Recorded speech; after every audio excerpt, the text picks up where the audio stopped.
Dumas, Maurice Barthélémy, Norman Bateau.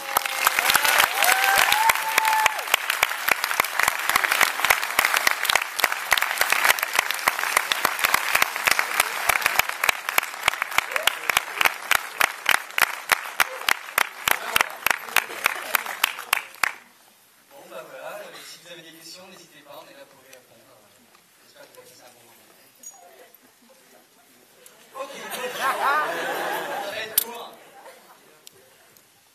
Allez-y. C'était très bien. Ah. Merci. Bravo, tonton Maurice, je C'est ma nièce. Voilà. Les messages personnels familiaux, c'est plutôt pour après. Nickel. Bon débat. Maurice, moi j'ai une question. Est-ce que vous avez l'impression, Oui. un petit peu, d'être le réalisateur d'une génération de comédiens 2.0 et d'être l'auteur d'une comédie d'un genre totalement. Alors ça, c'est une question totalement préparée, évidemment. Oui, alors, je n'ai rien compris à ta question. Mais non, mais je te taquine. Non, mais en fait, ce tournage, comment ça s'est fait? C'est-à-dire que moi, j'ai écrit ce scénario, puis après, très vite, je me suis dit qu'il fallait que je le confie à un garçon qui était issu de cette nouvelle génération de youtubeurs, et Norman correspondait bien au rôle. Donc, je lui ai envoyé le script, il était en tournage à Hawaï, c'était assez classe. C'est le fournisseur. Voilà. Et puis très vite, il m'a dit OK, puis on est parti voilà, sur 4 semaines de tournage, ce qui est assez peu. Et ma foi, ça s'est quand même passé. Il y a quelque chose d'autre. Je valide 100%. Voilà. Donc ça, c'était la première question. On peut pas pendant une heure, donc poser des questions. Et le choix pour... Ah voilà, alors en fait, ils ont pas de ou 9 en même temps. 5 en même temps. Alors, madame. veux savoir s'il y avait une partie, enfin une grosse partie d'impôt ou tout était écrit. Très très bonne question. J'ai une très très bonne réponse aussi, que je n'ai pas. Non, en fait, le scénario était respecté du début à la fin. Et c'est vrai qu'on s'est amusé à faire plein de prises d'impro, que ce soit voilà, pendant la prise ou même on a essayé des. Enfin, voilà, on s'est vraiment éclaté, on s'est marré en fait à faire les prises, on rigolait. Et je sais pas, il y a plein de rushs qu'on n'a pas utilisés. Hein. Il y a 10% des rushs qui ont été utilisés pour le montage. Ça sera peut-être un bonus DVD de 55 heures.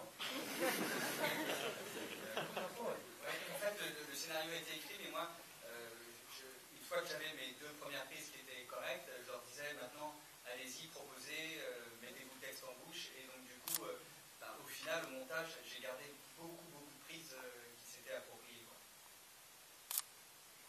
C'était quoi votre question, pardon, au fond? Le choix pour l'actrice. Ah, le choix pour cette actrice. Bah, ça ne s'éprend pas.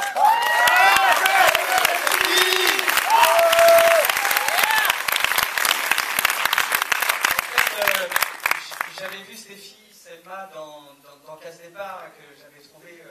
Salut papa, Fabrice est là. Ah bah d'accord. Casse Départ. Bonjour. Et elle était vraiment, je crois qu'elle avait une super présence. Et donc on s'est rencontrés, mais je ne savais pas si Stéphie était à l'aise en comédie. Et puis voilà, elle est arrivée comme elle joue, c'est-à-dire totalement elle-même, hyper à l'aise. Et puis voilà, ça a très bien fonctionné avec Norman et ça s'est fait très naturellement. Pourquoi quand je choisis des cochons? Je vais avoir du mal à te répondre. Je trouve que le cochon est un animal qui me fait rire, moi. Je sais pas pourquoi. Et puis en plus, c'était assez logique. Ça se passait dans une ferme. Donc voilà, je me disais, bon, il va y avoir des animaux de la basse-cour revenant. Quel est l'animal le plus drôle? Le cochon. Voilà, il n'y a pas plus d'explication. Et tu filmais les séquences, tu essayais avec le portable Est-ce que les séquences que tu faisais, là, tu filmais d'abord avec le portable et après dans tes caméras non, mais est-ce que tu essayais une fois avec ton portable et après tu montais les trucs ou, Est-ce que tu as compris le sens de ma question? Non, en fait, c'était véritablement une installation de cinéma normale, c'est-à-dire que c'était des caméras de cinéma. Ouais. Ça d'ailleurs, mais c'était pas du tout à l'iPhone. Hein. Non, mais oui, mais pour avoir l'idée en fait, justement, ouais. on mettait tout en place pour faire en sorte qu'on ait le sentiment. Donc Norman voilà, il tournait grosso modo comme ça, et voilà, il avait et puis il y avait toute l'équipe derrière, Oui, bien sûr, ouais, c'était pas ce que je te Non, demande. c'était pas ça. Non, ce que je te demande, c'est ce que toi, pour te donner une idée pour placer tes caméras, justement, Ouais. est-ce qu'une fois tu le filmais une fois tout seul, est-ce que tu te faisais des plans toi avec le téléphone pour voir ce que tu allais faire Ah après? non, alors d'accord, C'est ça, je je vais dois- comprendre. Pardon, excuse-moi. Non, en fait, je ne me préparais pas comme ça. Non, D'accord. c'est-à-dire qu'on n'avait pas le temps, on avait 4 semaines, donc il fallait aller assez vite. Donc moi, j'étais au Congo derrière, et puis je voyais, grosso modo, le résultat. Donc c'est comme ça que j'aurais fait. D'accord. Mais je n'ai pas eu le temps de préparer le découpage en amont, D'accord. comme un tournage traditionnel. D'accord. Merci. Non. Mhm. Oui. Oui. Bon, on connaît tous Norman pour ses vidéos sur YouTube, et je voulais juste savoir, après avoir fait cette expérience, si tu comptais continuer dans le cinéma. Et j'ai entendu qu'il y avait aussi un projet qui était en cours avec Cyprien, ton ami, et j'aimerais juste savoir... Il est là. Il se cache. je voulais juste avoir plus de positions dessus. Je peux parler un petit peu plus bas, s'il te plaît.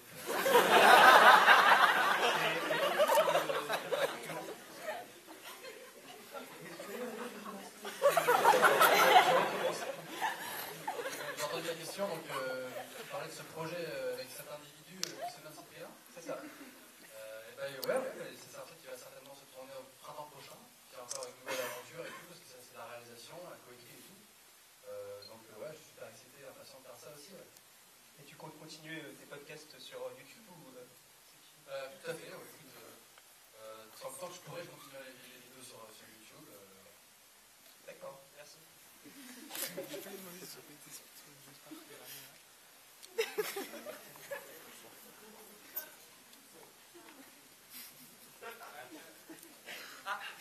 Non, mais alors, juste, vraiment, moi j'ai trouvé ça vraiment très bien écrit, très bien interprété. Toujours les parodies, films d'horreur, en comédie, c'est pas toujours facile à faire, et là c'est vraiment toujours relevé et très bien amené. On passait un super moment. Je me demandais, 4 semaines de tournage, pas beaucoup d'acteurs, est-ce que c'était quoi en gros le budget? Il n'est pas très gros, est-ce que ça avait été dur à faire le projet? Alors, le budget, pour être précis, c'est 80 millions de dollars. Tout le logo Paramount. Hein. Donc, non, c'est évidemment, pour être précis, non, je ne pourrais pas vous dire précisément le budget, mais c'est un film à petit budget, parce que forcément, 4 semaines, on est 5 acteurs, il y a un décor unique. Moi, je voulais absolument faire un film dans cette économie-là, parce que je trouve que, là, on est en plein débat actuellement sur le coût des films, et je ne vais pas rentrer là-dedans, mais moi, je me sens à l'aise dans ce type d'économie. Voilà, moi, je trouve qu'en faisant des films à petit budget, voilà, il n'y a pas une grosse pression au moment de la sortie, et puis voilà, on risque pas sa vie quand on sort le film. Donc ça, c'est une chose, et puis nous, ça nous a suffi en fait 4 semaines, parce que je pense qu'on peut faire un film en 4 semaines à partir du moment où il est très bien préparé, et qu'on a une très bonne équipe derrière, là c'était le cas, on avait des techniciens très solides, et ça s'est fait de façon très fluide. C'était ça votre question? Non, c'est ça. Bravo, en tout cas. Merci. Oui. Moi, je voulais vous dire, je suppose qu'il y a eu plein de scènes qui ont dû être refaites à cause de courir. Ouais. Je voulais savoir si chacun vous a eu une scène en particulier où vous avez du mal à tourner. Alors, Stéphie, c'était sur toutes les séquences. Comme ça, c'était clair. Effectivement, j'ai eu à peu près 2592 fous rires. Et non, c'était. Il y avait une telle bonne ambiance. Et puis, avec Norman et Maurice, effectivement, c'est très difficile de résister aux fous rires. Donc, ouais. Je pense D'ailleurs, que. dans le film, j'en ai gardé. Hein. Je ne sais pas si vous avez remarqué, il y a des moments où Stéphie, elle ne tient pas. Quoi. Voilà. Et elle oublie même qu'il y a une caméra. Quoi. Il y avait même à un moment une cagnotte. C'est-à-dire qu'à chaque fois que j'avais un fou rire, c'était 100 €. Et finalement, on arrive à 80 000 et on arrêtait là, quoi. Non, mais oui, moi c'est la scène où je bois le thé et je le recrache. On l'a recommencé pas mal de fois. Moi, aucune scène, parce que moi, je rigole jamais. Je déteste l'humour, donc je me suis retenu de rire. Non, il y avait une scène, je me souviens, c'est quand on fait, je le fais 1, 2, 3, ok, 1, 2, 3, et ça, en fait, il n'y a aucune prise qui était jusqu'au bout. On a du côté, parce que voilà, c'est une réponse à tout le moyen. Quand vous avez écrit le rôle de Thierry Musso, vous pensiez d'emblée à le faire vous-même? En fait, moi, j'aime pas trop jouer dans les films que je réalise parce que je me retire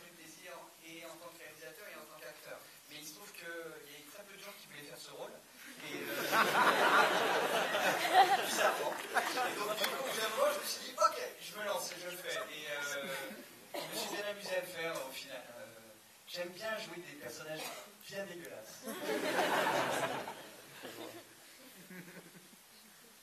Oui.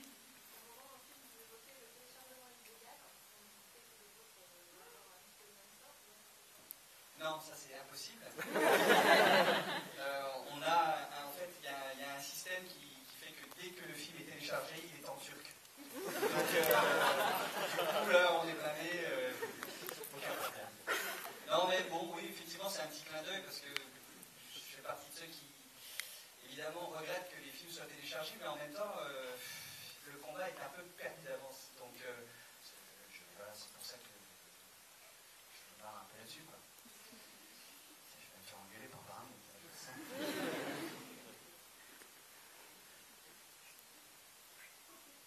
Oui. Est-ce que c'était de la viande? Normal. Ah, c'est à toi de répondre.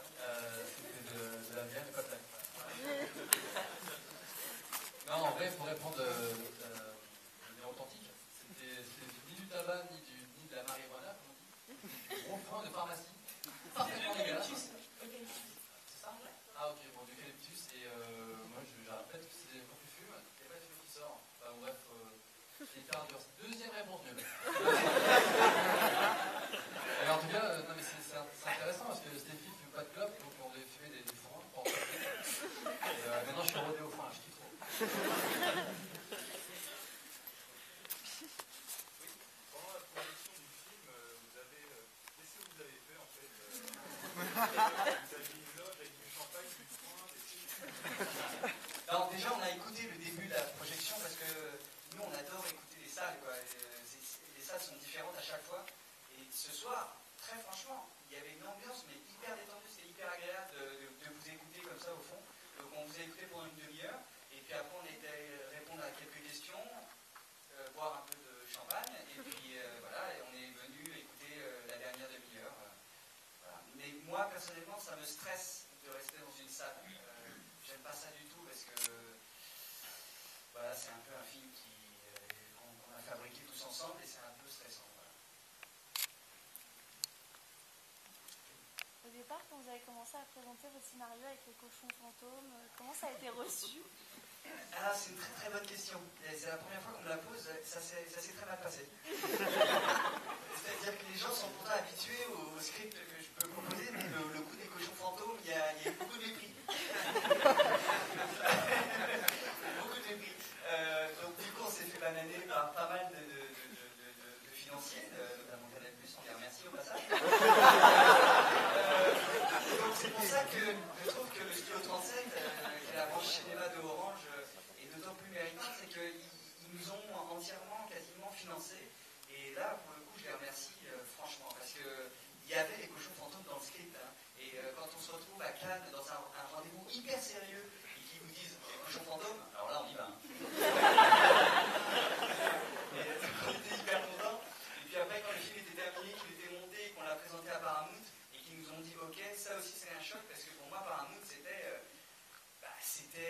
Forrest Gump, c'était Le Parrain, c'était les films de Terrence Malick. Et quand je vois encore le logo de Paramount s'inscrire à l'écran, j'ai des frissons, quoi. C'est pas rien pour moi.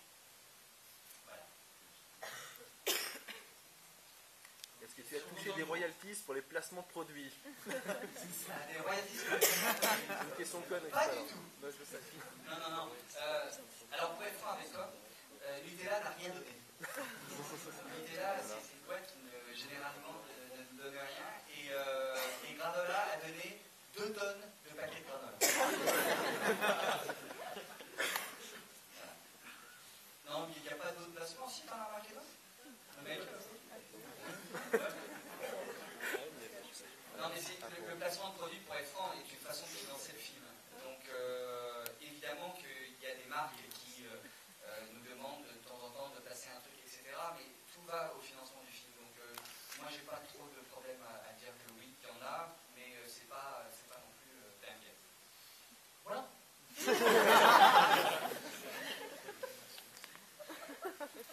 Vas-y, va. Est-ce que vous avez peur que le film ne marche pas quand il va sortir? Oui. Moi, j'ai peur que le film ne marche pas quand il va sortir. Non, mais bien sûr qu'on a peur, évidemment, puisque ça dépend de tellement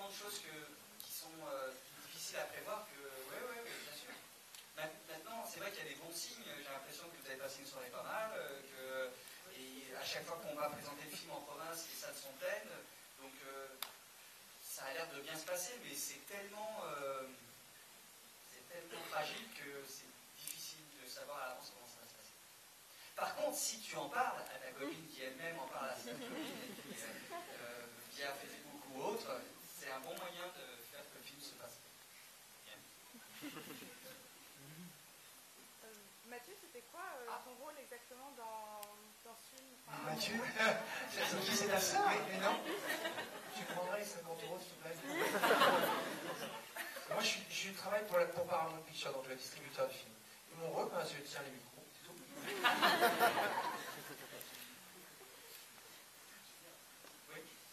Normal, comme souvent, des granolas, du Nutella.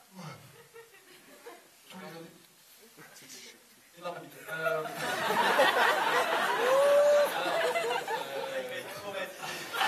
Vraiment parler pendant toute la soirée. La soirée horrible. La réponse va être nulle, mais je kiffe les granolas et Nutella, donc du coup je me suis fait kiffer pendant tout le tournage. Et voilà, c'est super intéressant. Et pour l'anecdote, je vais manger des. Arrêtez maintenant. Pendant les prises, je vais manger des granolas avec Nutella et pendant les pauses, le goûter c'était des granolas de Nutella. Donc, je ne mange plus du tout toute ma vie. Est-ce que vous avez regardé plein de films d'horreur pour vous préparer? Bah, en fait, moi je suis assez amateur de films d'horreur, c'est-à-dire que depuis l'âge de 13 ans, je vais en voir tout le temps. Et à l'époque, c'était interdit au moins de 13 ans, donc dès que j'ai eu 13 ans, je suis allé voir des films d'horreur. Donc oui, j'en ai vu pas mal, mais de toutes sortes, de l'exorciste en passant par l'orphelinat et autres Freddy. Donc évidemment, quand tout d'un coup, moi j'ai vu Paranormal Activity, je me suis dit waouh, ça j'adorerais faire une parodie de ça. Mais le vrai problème, c'est qu'en France, quand tu fais une parodie, tout de suite, les gens pensent que ça va être une sorte de spoof movie, un peu scary movie, et je voulais pas de ça. Donc j'ai utilisé les codes de Paranormal Activity, mais je m'en suis assez vite écarté pour raconter vraiment l'histoire de ce couple qui arrive à la campagne. Je peux poser une question au public? Oui. C'était vrai cheveux là?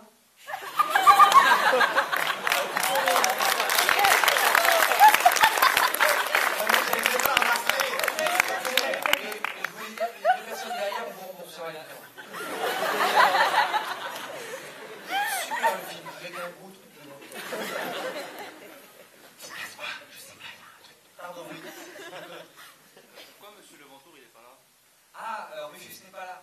Il est en tournage actuellement. Voilà, donc il s'excuse. C'était super de rencontrer Rufus. Pour ceux qui ne le connaissent pas, vous avez pu le voir notamment dans Amélie Poulain et d'autres films. C'est un acteur extraordinaire et qui est complètement dingue. Il est bien plus fou que moi. Donc, non, mais c'est quelqu'un d'extraordinaire. Je voulais savoir justement comment vous jouez la soirée quand c'est libre ou est-ce que moi c'est joué, En fait, moi j'avais un peu l'idée du personnage de l'exorciste de Max von Sydow dans l'exorciste. Et donc, voilà, en réfléchissant à quel acteur pouvait jouer ça, Rufus était très évident parce qu'il a une tête comme ça, très émancipée, très austère. Et en plus, Rufus c'est quelqu'un qui a fait partie de la bande du Café de la Gare, etc. Donc c'est quelqu'un qui a la connerie en lui. Donc quand je lui ai proposé le script avec les cochons fantômes, ça lui a parlé. J'y vais que parce qu'il y a des cochons fantômes. Donc voilà, ça s'est fait très, très naturellement. Stéphie, je voulais savoir. Il embrasse Il embrasse comment, Norman? Alors, Il embrasse comment dans je suis très à l'aise. Comment dire c'est-à-dire que dans ce genre de situation, j'arrive pas à répondre. Non, mais c'est quand on fait ce genre de scène, c'est tellement compliqué qu'on va dire qu'on robotise le truc finalement. C'est des images de synthèse en fait. Voilà. Au début du tournage, j'étais hyper stressé. Parce que je lui avais dit, bon ben voilà, vous êtes un couple.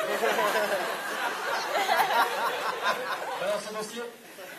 J'avais dit, voilà, vous êtes un couple, ça fait 3-4 ans que vous êtes ensemble, il ne faut pas avoir de gêne à vous embrasser, quoi. Donc c'était un peu compliqué. Au bout de 4 semaines, il était chaud. Non, c'est pas vrai. Ce que je vous propose, parce qu'il y a d'autres séances après, déjà je voulais vous remercier sincèrement d'être tous venus, d'être tous restés. Merci infiniment. Super.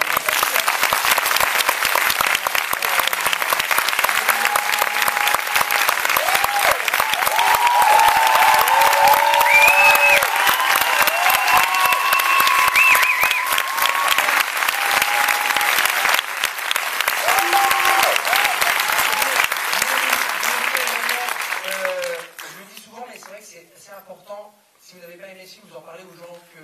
Si vous avez aimé le film, vous en parlez aux gens que vous aimez. Si vous n'aimez pas ce film, vous en parlez aux gens que vous n'aimez pas. Comme ça, dans les deux cas, ça fait des places payantes. Avant-dernière chose, la production, donc il me l'a dit, c'est Studio 36 et Sébastien Fechner sur ce film. Donc, on nous a acheté des matraques qui vont vous permettre de rentrer chez vous ce soir. Parce que vous allez voir, c'est très sympa. Donc, on vous ramène tous chez vous en matraque. Et en motoneige, pour ceux qui habitent moins loin.